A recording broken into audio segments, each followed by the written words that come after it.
This is The Con Guy Show. We are your home for news, opinions, and interviews from the world of Comic-Cons and fandoms. Your ultimate insiders for all things con.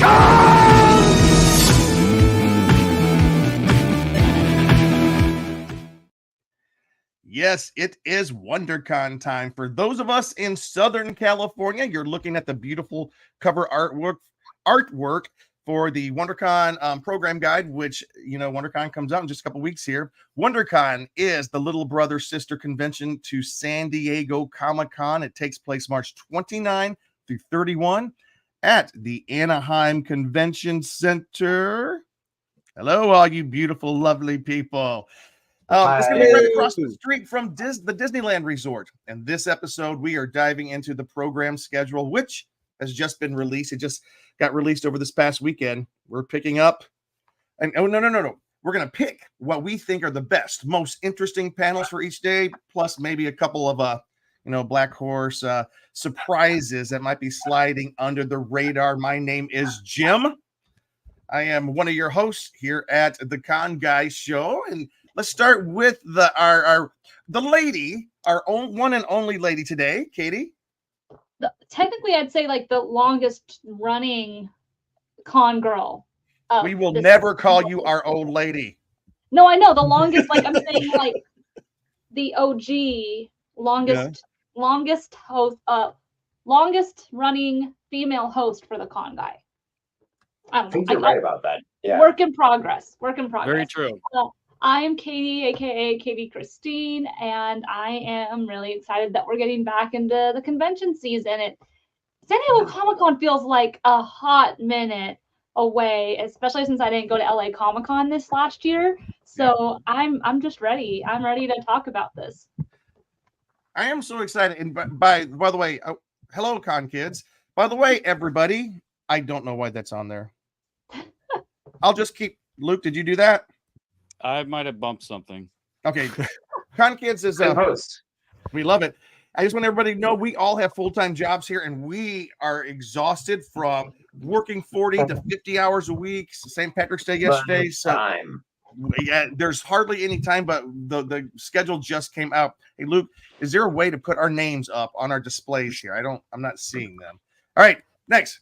Half of the samplings. There we go. Hi. My name is Derek. I'm online sometimes as at Con Guy Derek. I'm a writer, sometimes software engineer. I'm a teacher, all sorts of things, and a lifelong geek, and proud of it. Excited to talk about WonderCon. Yep. Cheese. Cheeseman here, screenwriter, founding Con Guy member, and ready to kick off con season. Is this the first one of the year for us? We've been talking about cons on our special podcast, which have been coming out. This is the first one that I'm attending. Yeah, same. But there's been a few smaller ones like anime conventions and stuff, but I don't think any of us made it out to them. Right. Yeah, there was Gallifrey one in February out here in LA, the Doctor Who convention. But yeah, this will be the first one I'm going to. Hey everyone, it's me, old buddy Ben. Ben Cleaver. You can find me online at BenKliewer. It's hard to spell, easy to say. Ben Cleaver. And I'm excited. WonderCon is one of my favorites. It is definitely one of my favorites. It is the convention, I think, where I became friends with Ben. I mean, I knew Ben kind of peripherally before that, but I became friends with Ben, and I got really close. It was 3 years into the show when you became friends with Ben. Yeah, I know. Just checking. Jim and I used to hate each other. We have yet to meet. No, just kidding. We were arch nemesis.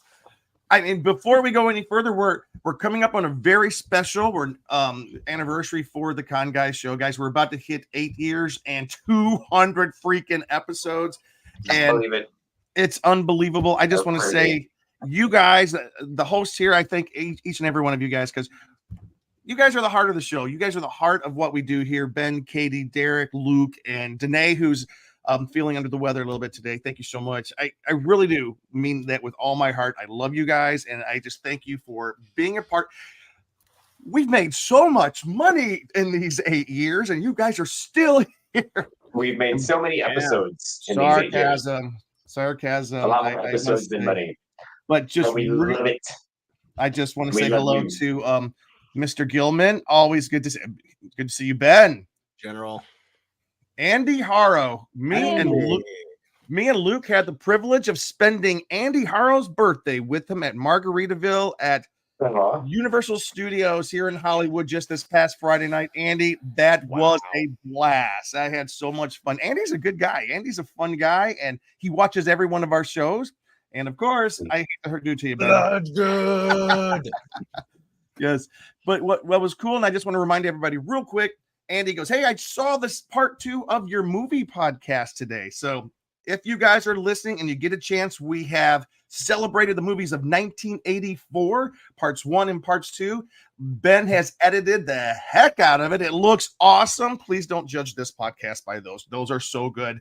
But Ben, thank you so much for jumping in and doing all that work. Those things look great. If you get a chance, check out the movies of 1984, part 1 and part 2. They're up right now everywhere you listen to podcasts, here on YouTube, also on our website. All right, guys. And hello. All right. So, guys, today is part 1 of our 2-part WonderCon spotlight. WonderCon, again, we said it's one of our favorite podcasts and shows of the year. It's one of our favorite conventions. On this episode, it's the panels, all about the panels. We're going to kind of, in the next week, on our next podcast, it's going to be kind of like a guide to everything you need to know, some tips, some tricks, all around survival guide for WonderCon. But tonight, we are starting on the panels. The panels have been released, and we are going to jump right into it because one of the criticisms or constructive criticisms we got was, man, you guys meander a lot at the beginning. I want to hear more of what you're going to talk about. So right now, we are at like 3 minutes into it. Friday, WonderCon, March 29th. What are some panels that we're excited about? Well, I'll jump in. Yes. Yeah. Please. Now, for you go me, first. well, thank you.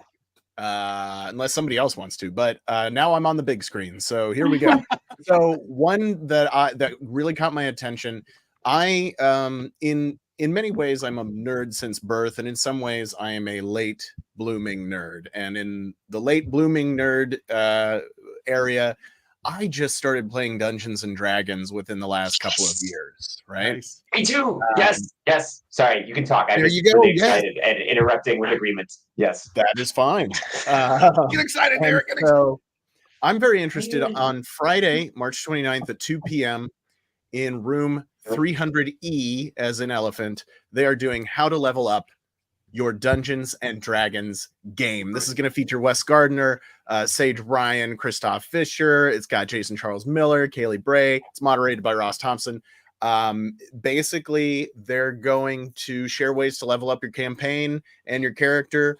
And it's for noobs and experienced D&Ders alike, and so I'm looking forward to that, and especially as a bit of a greenhorn, I guess you could say, in Dungeons and Dragons, I'm interested in that. Consequently, one of the last events of the day on Friday, March 29 is a puppet-filled D&D one-shot, and that is in room 207 at 9 p.m. I think you're tripping all of Derek's wires too. That's okay. I'll bring up some other D&D related stuff later. There's a lot. Yeah. I can share specifically. I can share some of mine. So for Friday, so with WonderCon, like there's so much for anybody who hasn't been to WonderCon before. It's a lot different from San Diego Comic-Con in the sense that it is very industry driven. Lots of classes for all types of different fields within the industry, be it screenwriting, be it costumes, be it props, be it all those things. So if you're going into the industry or you want to learn more, look at the schedule in depth because there's a lot of gems for industry related panels, including portfolio reviews. But the 3 that caught my eye was the first one is just at 4 o'clock or 3:30 in room 300C, and it's AAPI representation in comics and media. I don't read like a ton of comics, but I have been trying to get into them more. Like now that I'm an adult, I just have a problem with reading. That's a me problem. It's not against anybody else. But it's a bunch of creators in the industry about the progression of Asian representation and where it stands today. So I think that there's people who've worked on like The Flash, a bunch of other shows that have representation, and anybody who knows me knows that this is a very thing that I'm very passionate about. Seeing a spectrum from when I was a kid to now, seeing how it's changed. So I just think that's a really great panel to check out. Hey Katie, can I just interject right here? What panel room was that? That was room 300C. That is one of the largest panel rooms at WonderCon. How encouraging is that? You're talking about from where we've been to, they have scheduled one of the largest panels for this type of representation. I think that's pretty exciting. Yeah, for sure. All right. And then these ones are both at the same time, so there's no way I could go to both unless someone knows how to clone me. So anyway, the first one is the title of this panel caught my eye. Again, don't read much, so take that as you may, but it's called Books to Hide in a Freezer, a horror panel. Nice. And it's all about horror books. There's a bunch of panelists who write horror, and I just the title alone drew my attention. But basically, the panelists are going to keep you on the edge of your seat with bone-chilling books that mix body horror, the psychological terror, demonic conversion camps, new takes on vampires, and even a serial killer at the happiest place on earth. So that sounds like a wild panel and a wild thing of books. So I'm a little intrigued by that. Wait. Demonic conversion camps. Yes. Sounds interesting. So converting you into a demon or out of a demon? I don't. That's a good question. We might have to go to the panel to find out. Yeah. And this one, Jim will probably also want to see, but it's called Godzilla minus lawyers. I know. Yeah. So one of the interesting things about WonderCon is like this. There's a bunch of panels this year where you can they're going to discuss different fandoms like through lawyers' eyes, like, oh, how would this go in the real world, things like that. And those panels are so interesting. I've never been to a lawyer one, but I did go to a psychology one of the psychology of Harry Potter years ago. One of the most fascinating panels I've ever been to. But this one, it says, that one is really interesting. Lawyers love kaiju. Just think of all the liability issues after a Godzilla rampage. Will insurance cover a kaiju stepping on your house? What do you do if you find an orphaned baby? What are the legal ramifications of having secret wives with families in 2 countries? These are all questions for lawyers. A panel of attorneys and judges discuss Godzilla Minus One, Monarch Legacy of Monsters, and more, celebrating the 70th anniversary of Godzilla. So that's super exciting. Super exciting. You know, it sounds like one of those discussions that started as a podcast, and they're like, let's do a panel for it. Didn't they? It's the same group, the same type of. I've seen it before, where like, if you buy a haunted house, here's all the lawyers and everything you can do to sue who sold you that house, and all these. And there was also like one about like when Batman versus Superman came out and they destroyed the city, the legal repercussions of Metropolis after this happens, which is kind of cool. Those are very interesting panels. Well, and then when it said like the will insurance cover a kaiju stepping on your house, it like makes me think of the actual insurance insurance commercials with what's his name? I can't remember the actor's name right now, but who is like he plays Chaos. Is it Chaos? In the commercials, he's Chaos. Yeah. But when he's like, well, he's like, I'm a tornado, or it gives me that vibe. Yeah. Mm-hmm. That's cool. I'm a teenage girl. Yeah, that's my favorite one. I'm a teenage girl. All right, Friday, Derek.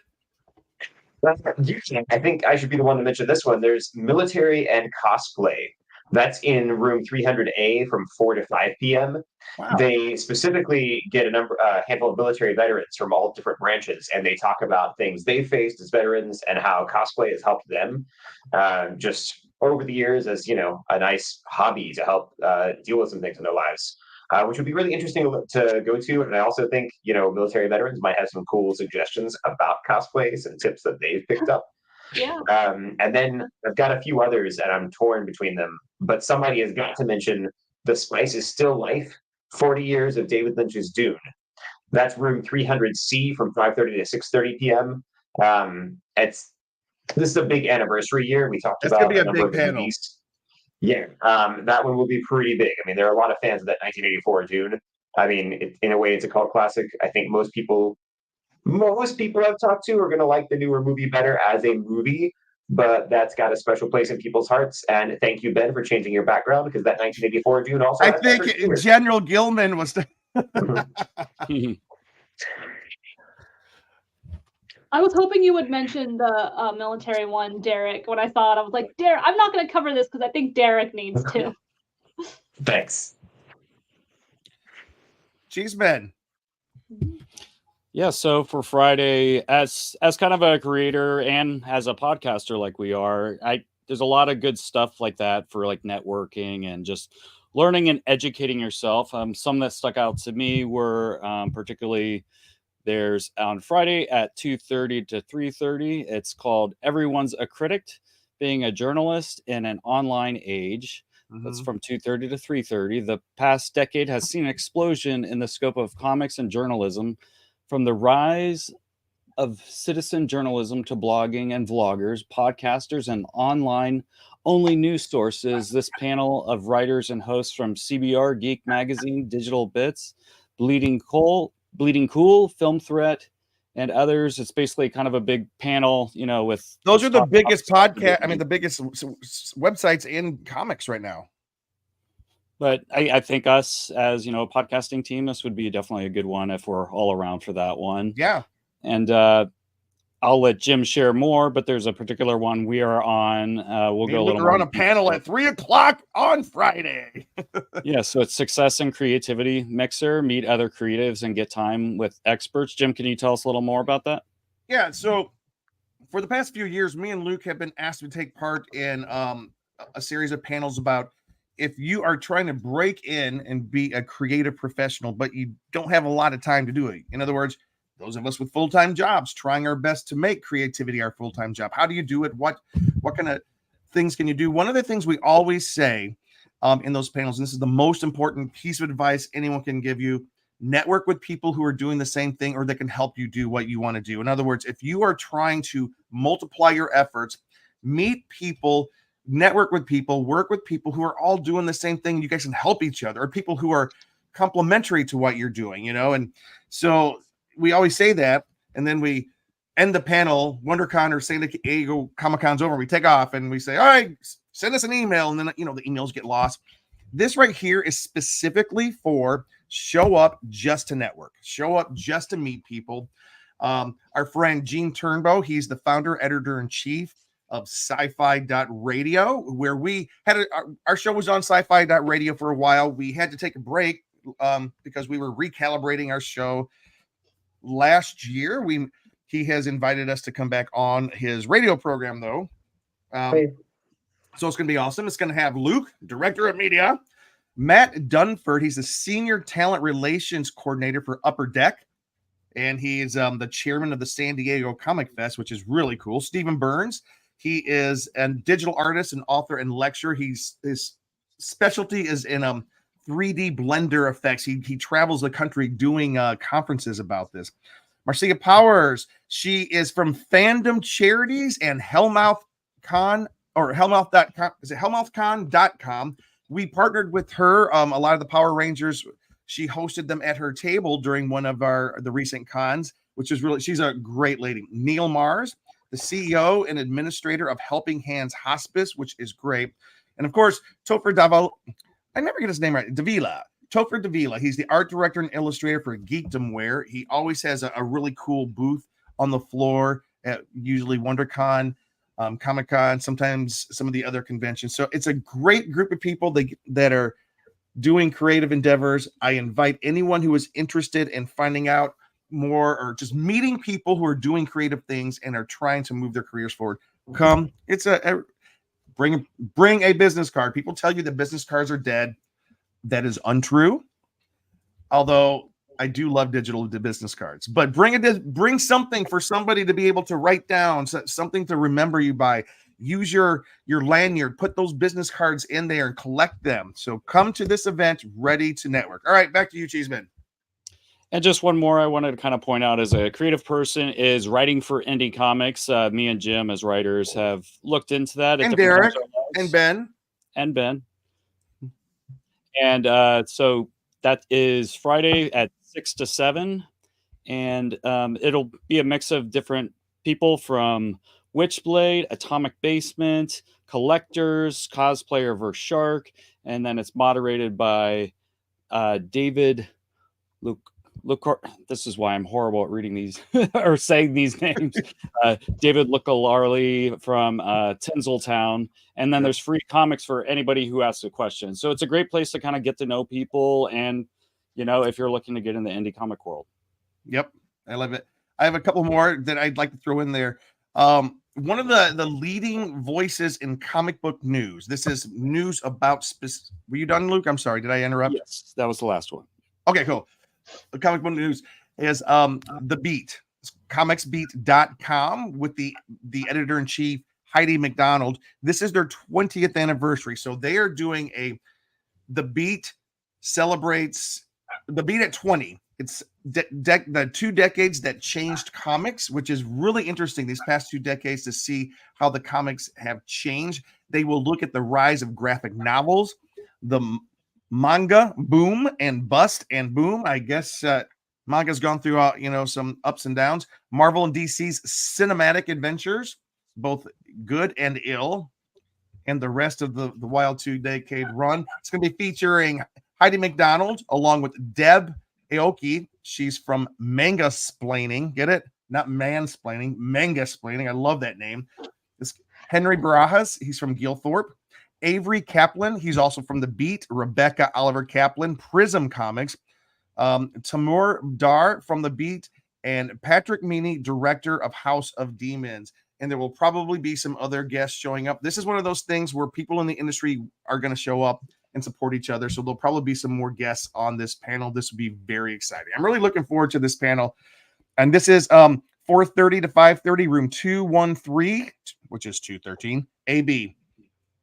All right, guys, we are going to, and we are, by the way, just let me tell you right up front, guys, we are not going to hit every panel. We are just kind of picking some things that we are interested in, and hopefully this will help you decide on some of the panels that you might find exciting. I'm just looking, because if you look, Derek and Katie, you guys were talking before the podcast started about the app and how the app works. Can you kind of explain that real quick while we go through? I will try. So here's the thing. When you download the app this year, because I always delete it when it's not con season, because I need space on my phone. Yep. But when I opened it, BTS pictures. Huh? For BTS pictures. You're not wrong. Anyway, so when I opened it this year to try to look at the schedule, which, by the way, it took me a minute to figure out how to find the schedule. Yeah. So that's one thing I have to say. But it's nice and pretty and new. Wait. Let's zoom in on Katie. I don't know how I'm going to see it. My phone's like really bright, but that looks good. So there's like a whole bunch of options from, like, you can click on your schedule like this, and it'll show you your schedule. The good thing about the schedule this year is when you click this button here and you click on a panel, it has these options on the side to, like, save it, edit it, all these different things. So, like, it's a lot more streamlined, a lot more user friendly, I should say. So, like, now I can just go to my schedule, see everything, but there's also a whole bunch of other stuff, like you can click on attendees, you can click on special guests, you can click on things that you favorited, including, like, you can also save, like, exhibitor booths you're looking at. You can also save those. All of those go into your favorites. There's maps, all those things. So definitely get it if you can. It's just the WonderCon. I think it's called the Comic-Con app, but the icon is just the Comic-Con, like, logo. Cool. Derek, have you tried it as well? So I haven't tried the app itself, but I was on the website today just looking at the schedule, and they've got similar changes there that make it really a whole lot easier now to save to your own schedule, to view things. It used to be when you were on the app, either the mobile or the desktop version, it would be really weird, and you'd have to open stuff up and you try and close it or go back, and it would jump you around on the list. It was weird to find your place again. Yeah, it was so weird, and it's much more streamlined, a lot more user friendly now. I think they've made some progress, so that's great. I haven't checked this out, but remember how they used to be able to, you would see how many people were quote unquote registering or saying they were going to attend a panel? Yeah, is that I don't know. It looks like it's still in there in some form, because I had to click something that said I allowed them to, put my name in there as somebody who's attending. Okay. Yeah, and there's like you can share it and stuff, but you can also put notes on things on it too. So like if you had a thought, I guess you can put it there. But yeah. It's good to know. And let me just say, Lily, always glad to see you. Lily was like, I want to see you guys on a live show. We're back, Lily. We're back. We're back.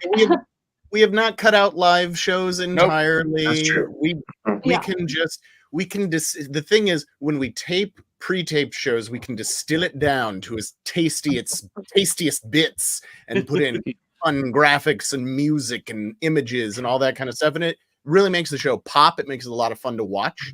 But we're not getting rid of the live shows. The live shows are always fun for us to interact with people. So. Yeah, we want to talk to everybody. We'll talk to you guys, but check out the movies, part 1 and part 2 right now to see what Ben's talking about. It looks great. Andy, this is his 10th anniversary of going to Wondercon. Oh, wow. You know what, Andy? Nice. This might be my 10th anniversary. Actually,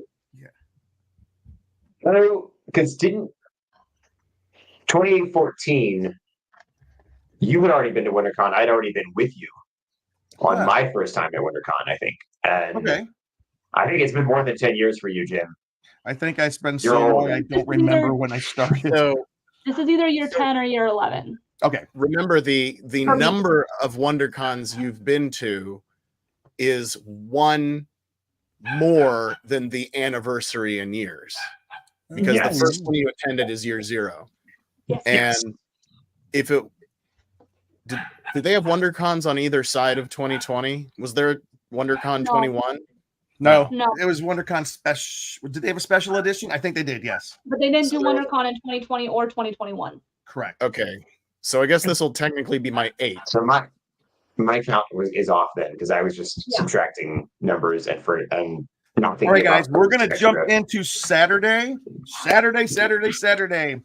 Yes, Thank Can you, Katie. Jim, for bringing us Can I back from the tangent. start? Yes, Katie. Can I start? Yes. One of the few movie panels that I saw on the schedule that I actually saw a trailer for this like a couple weeks ago, and I'm really excited about it. Sorry, I'm trying to find the time. 2:30 on Saturday at North 200B is the Boy Kills World film panel. What is I that? love Bill Skarsgård. For one, I should preface that by this.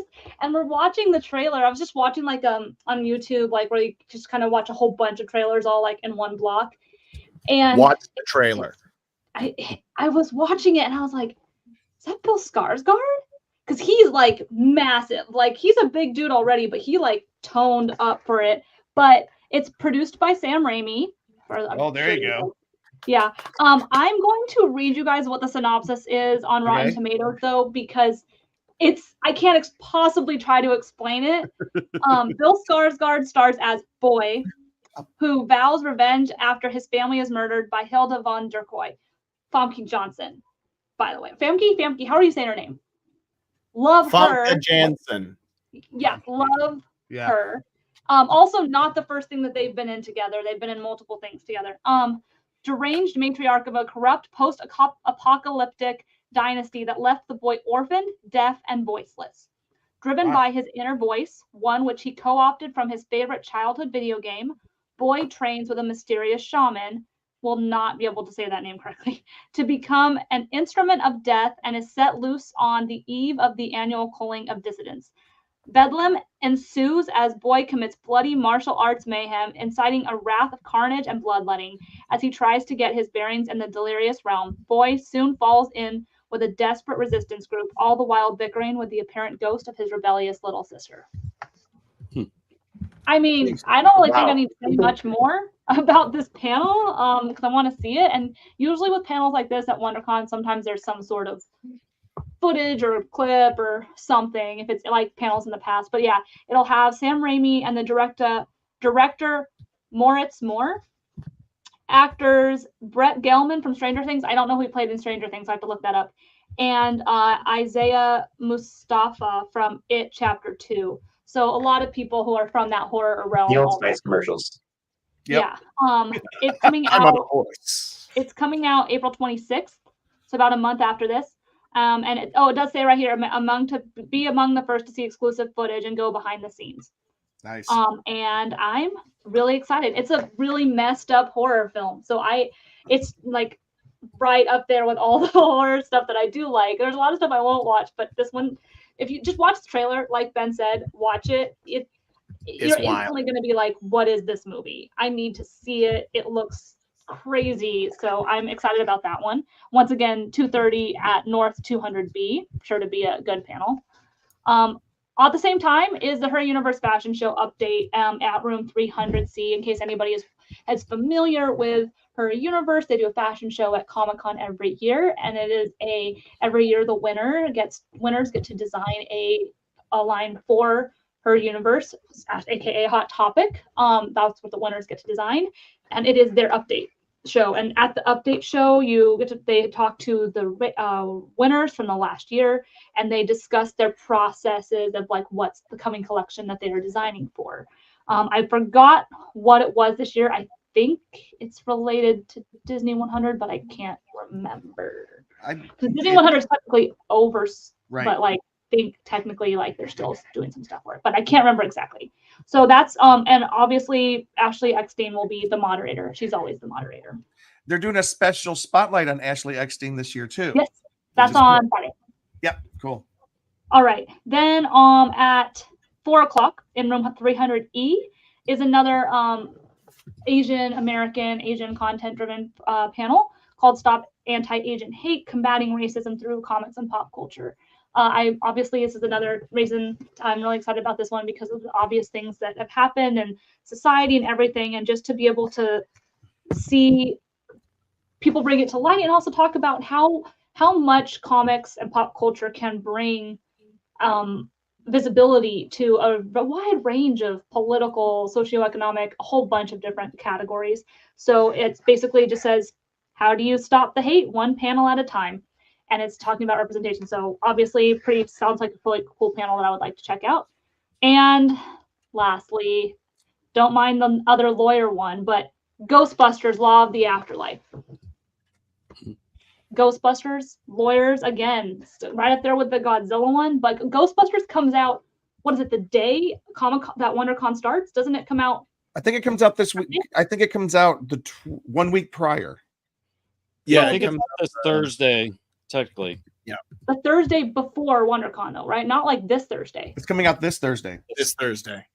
Is it? Okay, well, my bad. All right, sorry, y'all didn't check, but it just says, who are you gonna call? That's right, lawyers.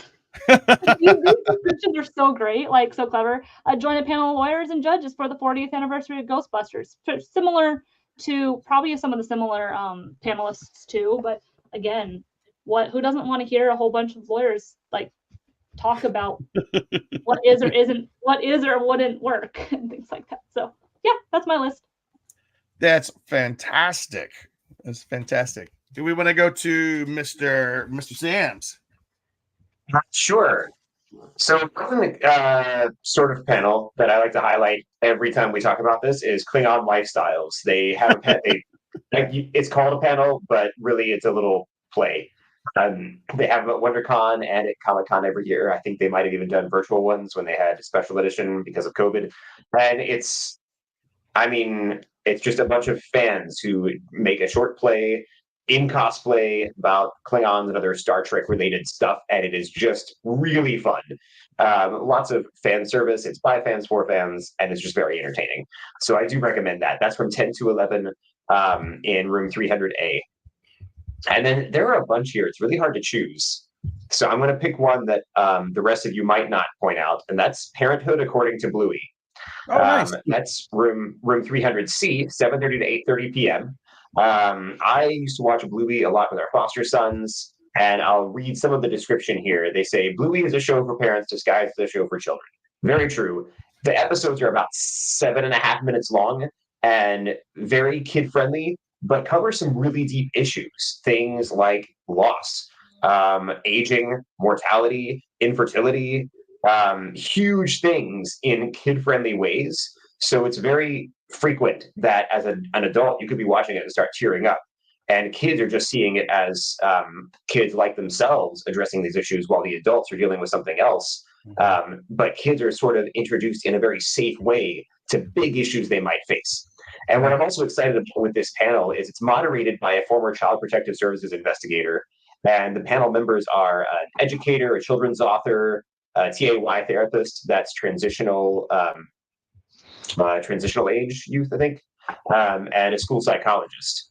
Also, it says PDH Director of Social Services. So you've got people who have worked in social work, people who worked in education and child psychology, talking about the way Bluey addresses these issues for parents and educators and anyone else who interacts with children. And it's done really well. So if you're a fan of Bluey, or if you just like supporting children, that's a great panel to go to. And again, that's Derek, 300C. Go ahead. Yeah, Keep that's going. 300C, 7:30 to 8:30 on Saturday. I was going to say, and you say for fans of Bluey is now, it was the most streamed show on Disney Plus. Like it was beating everything, and that's a big deal. The home of Mandalorian and Marvel. So that's kind of cool. Yeah, but it does kind of make sense too, because Bluey does what Pixar was always doing in the past, and was always so good at from the beginning, was appealing to both children and adults, both male and female. People from all walks of life could relate. That's what Bluey's able to achieve, and also the fact that the episodes are so short made it something you could really easily put on if you don't want your kids to watch hours and hours of television, and say, you know what, you can watch one episode of Bluey, and then we've got to get ready for nap time. And kids will often go for that at first, cool. Sort of, until it's nap time. My wife and I are childless millennials, and we love Bluey. We have watched all of the episodes of Bluey, and we also bought the Blu-rays of Bluey that have the episodes that they don't have on Disney Plus. I need them. The Blu-rays. Come on over. We'll have a Bluey watch party. I also did want to mention, and if you're a longtime viewer of the show, and Derek knows this, I keep talking every time we do a pre-WonderCon or a pre-Comic-Con show. I'm always like, I've got to go see Klingon Lifestyles, and I never have gone to see it. I was waiting for you to talk about it. And one of the things is it's 10 a.m. on Saturday. I know, that's what's against it. Like, what? Oh man! Like a couple of times, maybe once or twice myself, and I just know I really liked it. And I keep plugging it sometimes when I'm not even able to make it to the con. But it is just a fun show to see. I think when I saw it before, I saw like a later in the evening one. It was like toward the end on Sunday in San Diego when everybody's leaving. But I was like, why does everyone leave before this? Because this is so entertaining. Well, maybe this year I'll make it out there at 10 a.m. on Saturday and go see it. That being said, I'll throw out a couple. One that's kind of close to my heart. A few of my friends are on this panel. It's called Cosplay, Makeup, and Wigs. It's Shelby Michael Patton, Jessica Mills, who's a friend of mine, Kaylin Ashley, a friend of mine, Chrissy Lynn, Dawn Banks, all cosplayers that I know and am friends with. And they do a great panel. They've been doing this for several years now. And it's just about, first of all, they are all trained experts. Like, they have gone to school for wig making and makeup and all this kind of stuff. So it's not just like they did their makeup and got really good at it. They are like, not that there's anything wrong with that, but they are like trained professionals that work in film and television with makeup, hair, and wigs. And they use those talents to do their own cosplays as well. So that one's really fun and really cool. And then 8:30 p.m. on Saturday, we've got The Gauntlet, a Dungeons and Dragons adventure. And that's with Sean for you, Ben. What? I left that one for you. Thank you. But that's Sean Leonard is the DM. He's throwing Kevin Roy, John Wayne Constance, Mo Williams, and Nathan Bukima, I think I said that right, into a competitive gauntlet run celebrating 50 years of D&D. And that's one of the reasons they're having so many D&D panels this year. This year is the 50th anniversary of Dungeons and Dragons. And, even though it's 50 years old, you're never too late to start. I think it's actually like becoming more popular than ever right now. It seems like it. With like Critical Role and other things. I feel the movie that just came out. Mm-hmm. The movie was fun. Great. I love the movie. Written by the actor from Bones. It was good. All right, but real quick, Luke, before you throw yours out there, I just want to answer Lily. Lily said, "Is it true that Yes. Funko is skipping the event?" Katie, Mm-hmm. do we know why? We don't need to go there, but Lily, just to give a little tease, Lily, we're going to be discussing that on our show for next week. Our final show, we're going to be talking about. We're not going to go into the drama of why Funko is. Basically, Funko's not. It's just a business decision. You know, they can only go to so many cons, and but there is a major player that is coming to this year's WonderCon that has not been there in many years. So it's kind of exciting. We'll talk about it on our next show. All right, Cheeseman, your picks for Saturday. Boy, that's a tease, isn't it? So Saturday has kind of a mix of different panels for me that I find interesting. Again, as a screenwriter, you know, it's always good to network and kind of educate yourself. There's always, you know, more stuff to learn. So, and also as a collector, as you can see behind me, there are some collector type panels as well. And then I'm a fan of, you know, Universal Monsters and some other things going on. So it's a whole mix of things Saturday. So I'm just going to kind of just quickly just kind of name some of the things that I'm interested in. So on Saturday, starting at from 10 to 11, there's a Monster Makers of Film and Television. So that's more the fanboy version of myself. For as long as movies have been made, there have been monsters captivating and terrorizing audiences, from classics like King Kong and Godzilla, modern day monsters such as Predator. So I think this would be one that Jim would probably be interested as well. Jim, I'm going to be there. I am there. So that one seems pretty exciting. And then, you know, being a writer and a lot of the stuff going on with AI, there's a panel called AI and Entertainment and Art, the threat to performers and creatives. That's Saturday from 11:30 to 12:30 p.m. So there's a whole mix of creative people kind of talking about that, how it's affecting, you know, art. Because you see, like now you can say like King Kong on the beach, and then you can just put that in. AI generates an image, and you know they're using existing IP or people's likenesses. So it'll be interesting to kind of learn how that's affecting this form of media. Can we talk just 30 seconds to discuss this? By the way, this is a big deal for those of you in the creative industry. AI is something that we, as the Writers Guild, we went on strike. The Actors Guild went on strike. AI, and I don't want to get too something about it, but this is something we really got to look at. I hope we can wrap our arms around it. AI, which is replacing creative people in the industry, and it's something we really need to take. Is this the one with the animators, Luke, on it?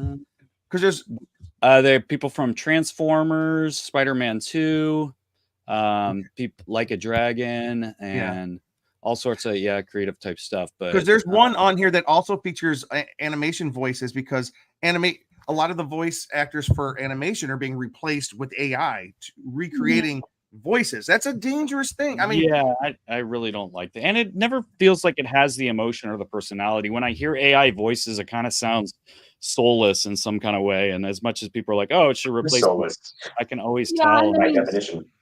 There's also the ethical problems with it as well. For any of the AI. So. Yeah, and there's actually the panel I'm gonna mention next is actually kind of relates to this as well. It's but more particularly for writers. It's called The Writer's Journey: What Happens Now, with the post-strike marketplace. That's Saturday from 12:30 to 1:30, and it kind of dives into like how to best approach, you know, writing now that, you know, these new technologies and different things may be coming in. So that'll be interesting as a writer, kind of relating to. So they're kind of like back-to-back panels that kind of relate to this whole AI and what we need to do as creatives. And what I have heard a lot is, you know, knowing how to utilize some of this stuff. As a writer, I don't know if ethically I want to do that, but there are some things as far as being a video editor. I have started using some of the enhanced speech and other stuff that helps get rid of like room tone and analyze the voice, because you're using the actual person's voice, but just using it for some cleanup tools and stuff like that, I think is nice.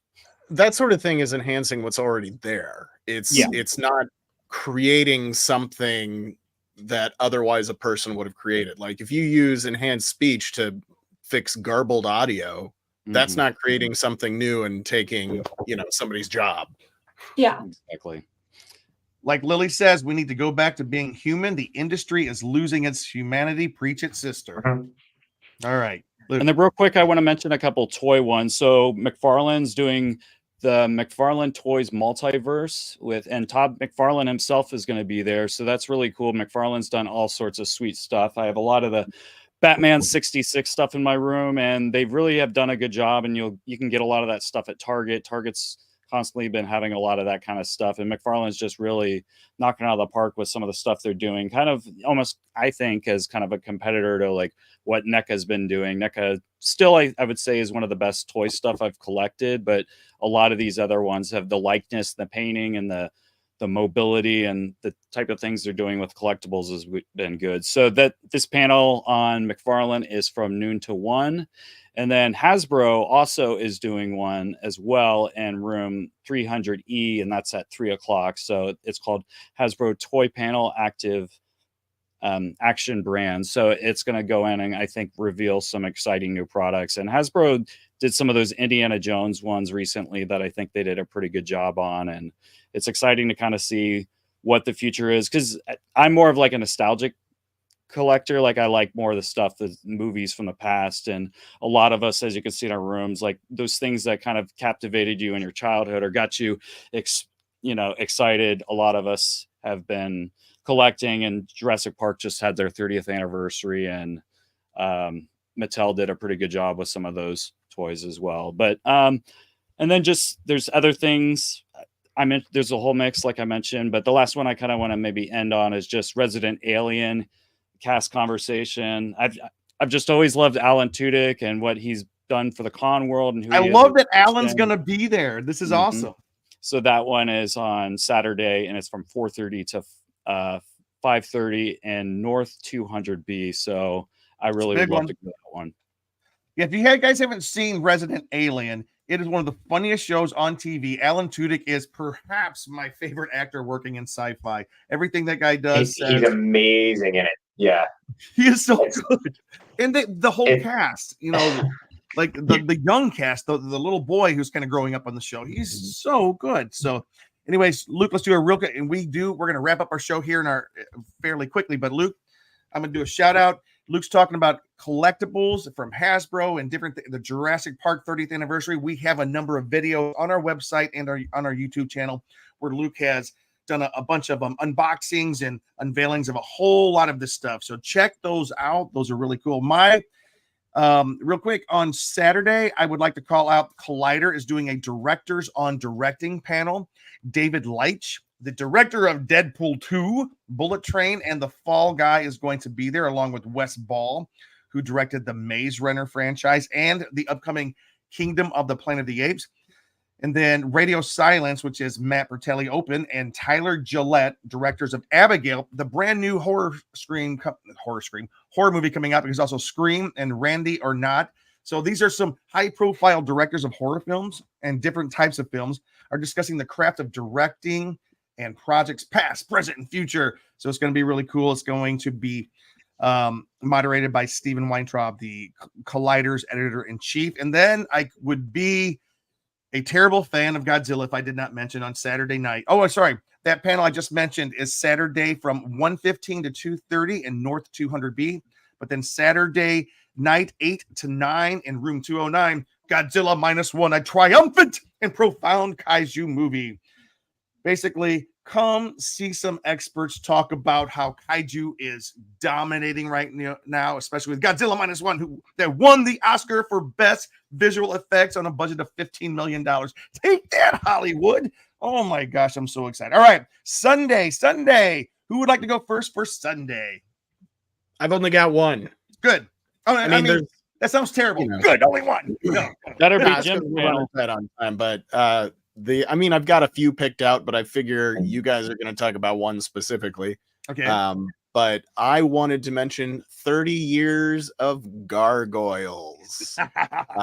If any of you are millennial like me, or were a kid in the early 90s, you remember the cartoon Gargoyles that was from Disney. I believe it's on Disney Plus now. You can watch it. Yep. There's talk of a live action film, but I don't know if that's confirmed or not. Talk is continuing. Yes. Yeah.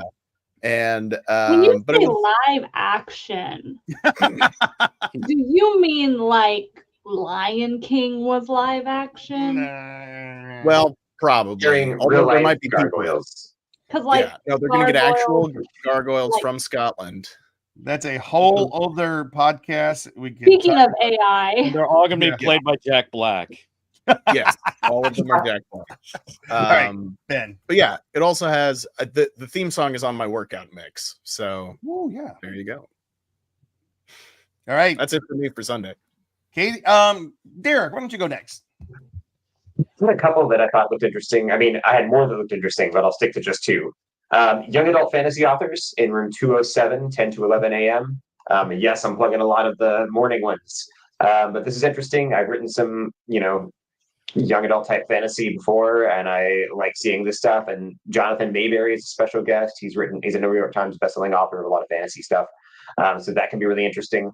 And then right after that, it might be hard to do both, but 11 to 12 in room 211 is pop culture in the Christian church, which, a lot of us on this podcast are Christians. And it's interesting, always interesting to me to see, to discuss how the Christian church has actually been able to interact with pop culture, sometimes successfully, very often unsuccessfully in really awkward ways.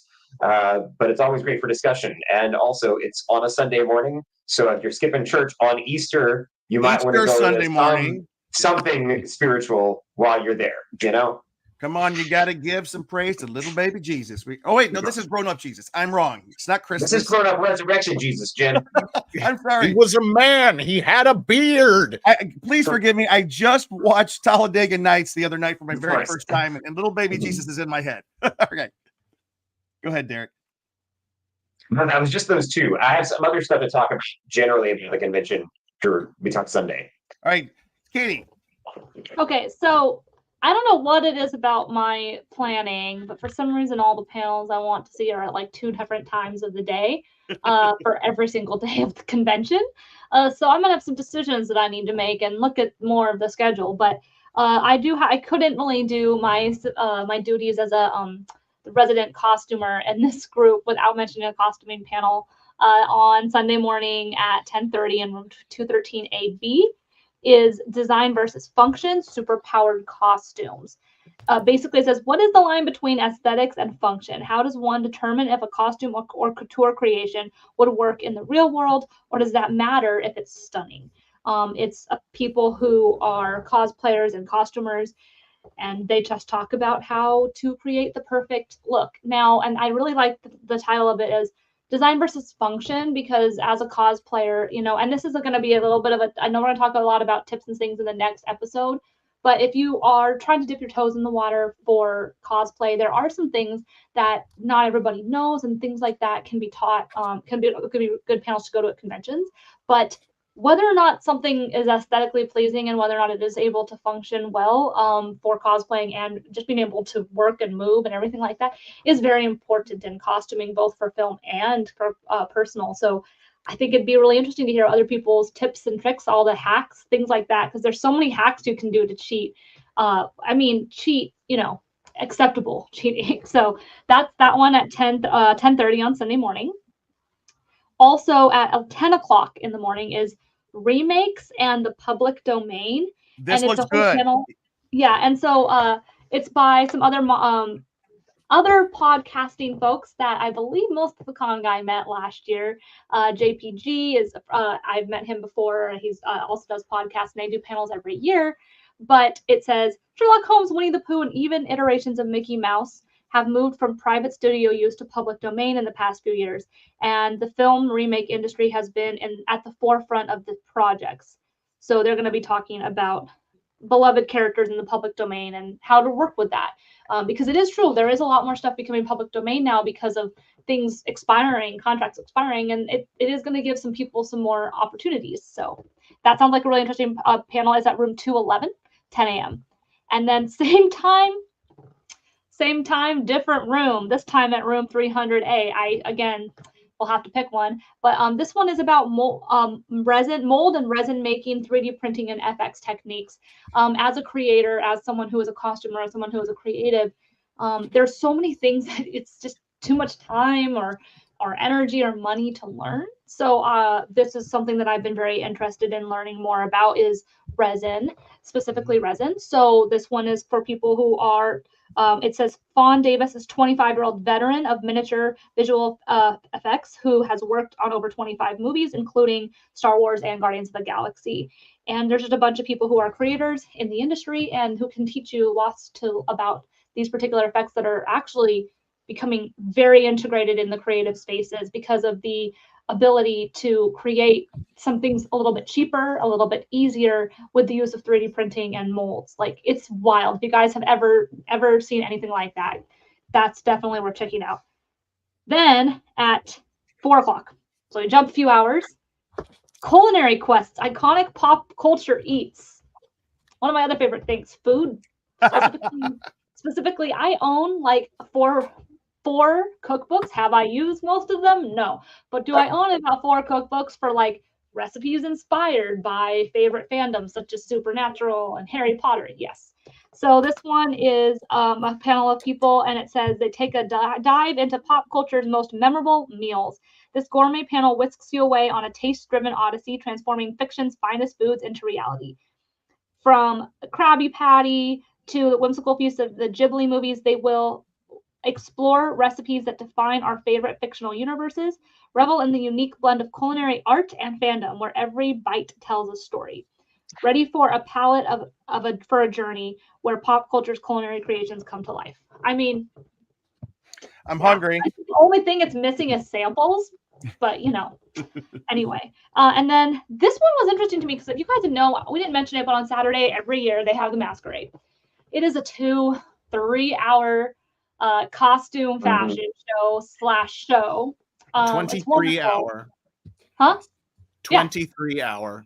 Yeah, it gets longer as the night goes on, literally. And there's all sorts of prizes. It's always on Saturday night, but then was interesting to me. It's in room 300A on 4 o'clock on Sunday as well. It's called the Unmasquerade Red Carpet Edition. Huh. Lights, camera, cosplay. Angela DiMartino, it's a D&D, and then a couple other cosplayers will conduct a red carpet style interviews on an actual red carpet of you and your cosplay, including the quintessential question, who are you wearing? Everyone who walks the red carpet will receive a small token of appreciation. I love that. It's very vague, but I'm intrigued. That's going to be fun.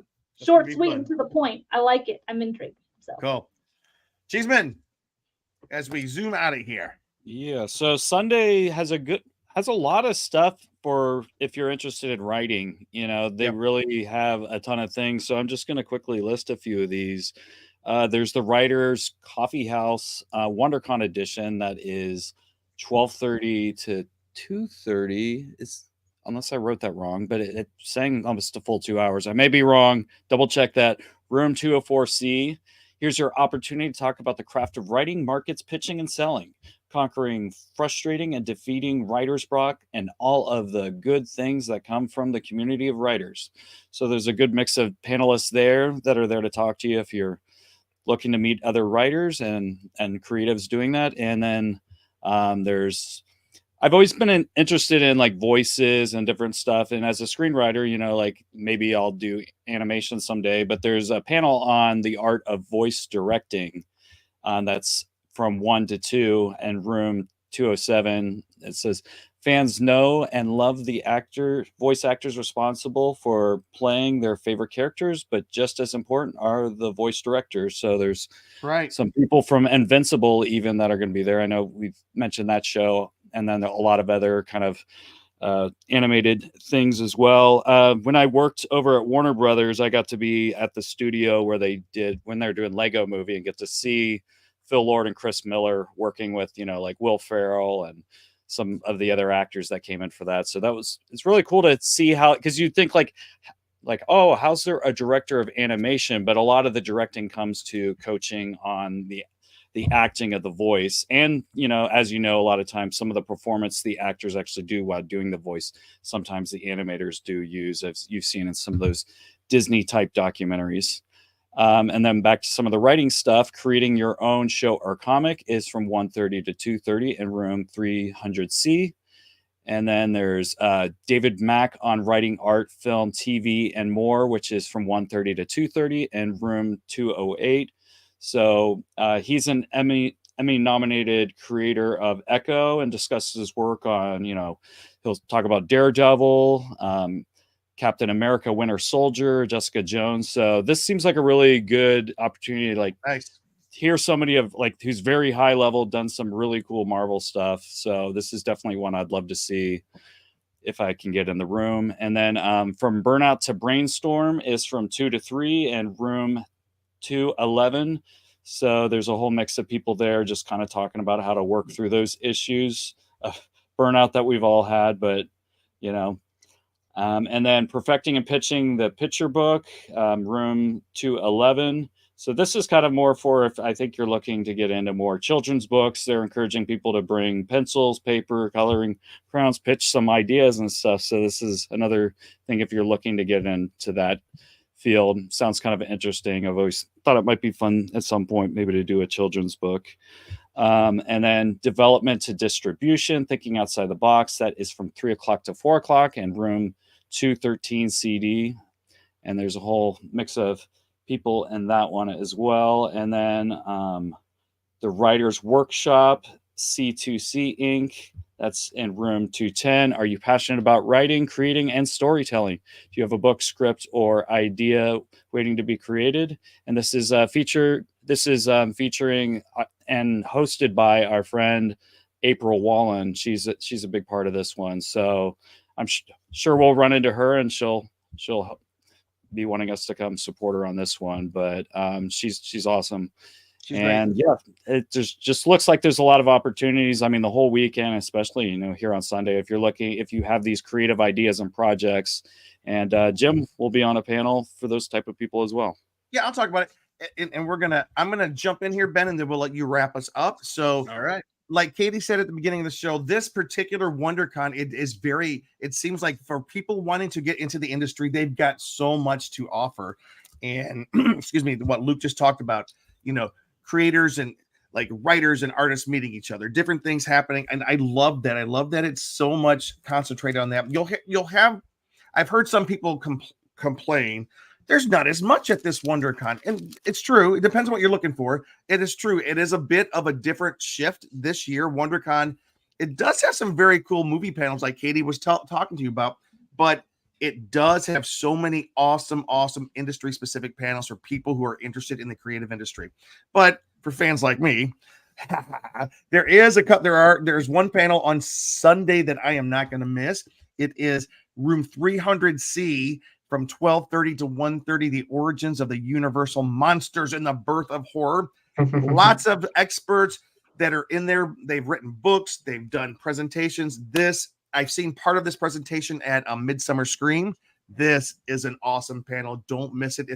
If like me, you love your Universal Studios monsters. And then Luke mentioned there's another panel that I will be on. Luke might be on it as well. Depends on how many seats they have up on the stage. Anyways, room 213 CD from 4 to 5. It is Success in Creativity, talking about making the best of your resources. So I mentioned at the beginning of the podcast, there's a mixer where all of us meeting each other and networking to try to move forward in our creative careers.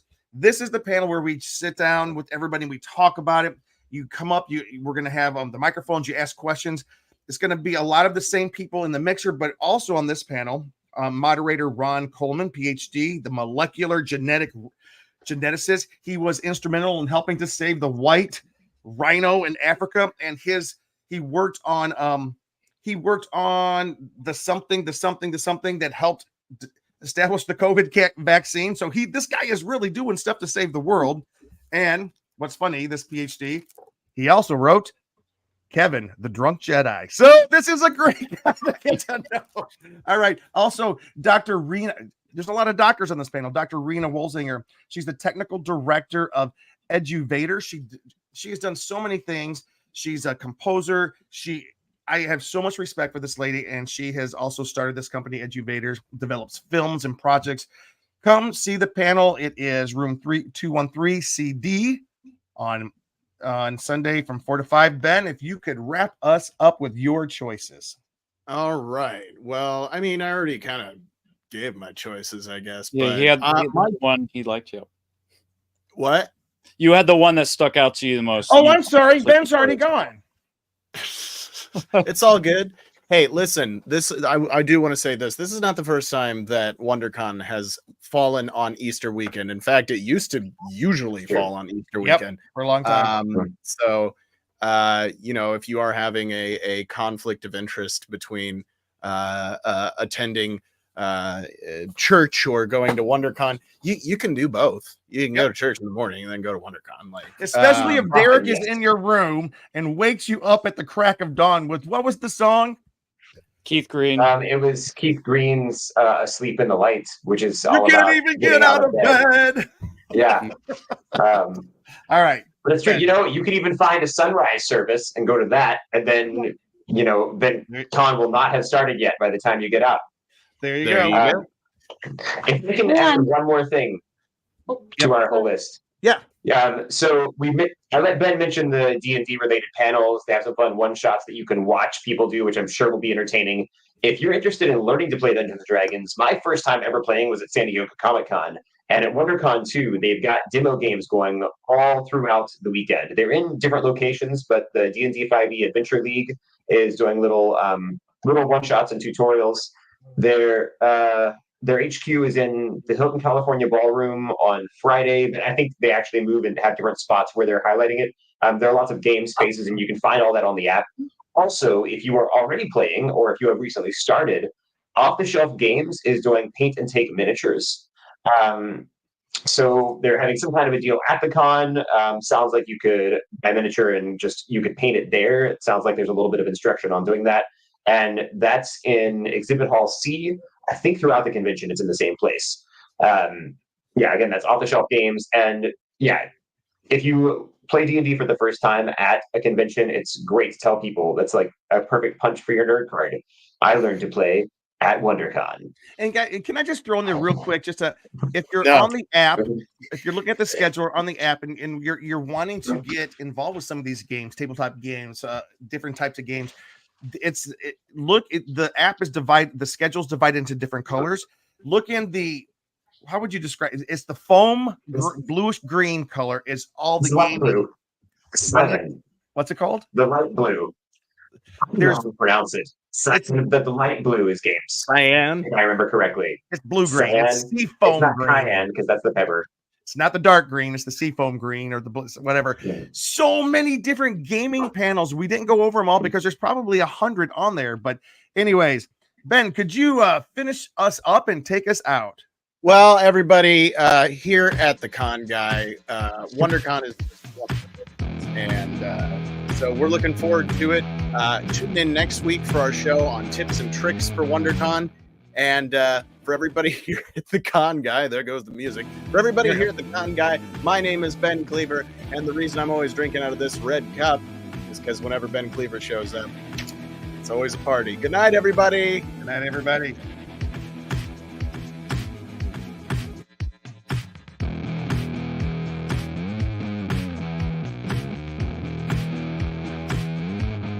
Thanks for watching The Con Guy, the official program of theconguy.com. Find us on the Weeby Geeks Collective or anywhere you listen to podcasts.